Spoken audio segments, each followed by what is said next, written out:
Rosetta Comet Comes Alive, presented by Science at NASA.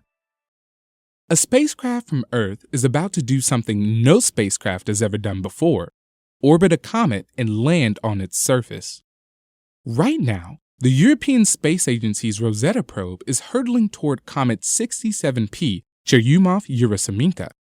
The spacecraft's mission is to study the comet at close range as it transforms from a quiet nugget of ice and rock, frozen solid by years spent in deep space, to a sun-warmed dynamo spewing jets of gas and dust into a magnificently evolving tail. Newsflash: the metamorphosis has begun.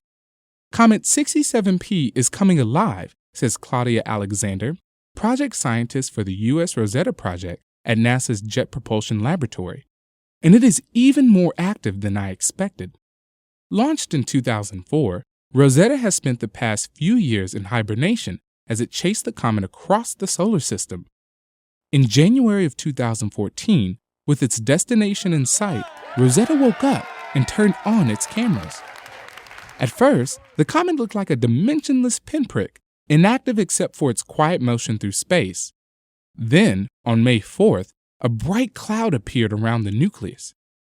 "It's beginning to look like a real comet," says Holger Sierks of the Max Planck Institute for Solar System Research in Germany, where Rosetta's OSIRIS science camera was built.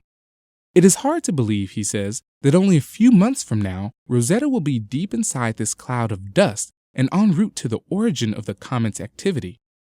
Spacecraft from NASA, ESA, and other space agencies have flown by comets before. A whole armada of spacecraft visited Comet Halley in the mid-1980s, an international event which still serves as a touchstone of comet research. Other notable examples include NASA's Stardust mission, which flew through the tail of Comet Field in 2004 and returned samples to Earth 2 years later, and the Deep Impact spacecraft, which in 2005 dropped a projectile into Comet 9P Temple, blowing a hole in its nucleus so that researchers could look inside. Flybys are informative, but Rosetta will do much more. A flyby is just a tantalizing glimpse of a comet at one stage in its evolution, points out Alexander. Rosetta is different.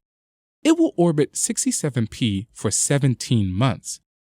We'll see this comet evolve right before our eyes as we accompany it toward the sun and back out again. The most exciting moment of the mission will likely come in November, when a European-built lander descends from the spacecraft and touches down on the comet's surface. The lander's name is Philae, after an island in the Nile, the site of an obelisk that helped decipher, you guessed it, the Rosetta Stone. Because a comet has little gravity, the lander will anchor itself with harpoons.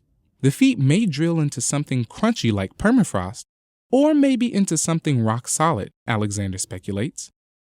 Once it is fastened, the lander will commence an unprecedented first-hand study of a comet's nucleus while Rosetta continues to monitor developments overhead. Although Rosetta is a European mission, NASA has contributed some important instruments to the spacecraft, and U.S. scientists are just as eager as their European counterparts for Rosetta to arrive. The recent photos have helped mission controllers pinpoint 67P and start a series of maneuvers that will slowly bring the spacecraft in line with the comet in time for an August rendezvous. "Our target is ahead," says Alexander, "and Rosetta is chasing it down." For updates from the comet's core, stay tuned to science.nasa.gov.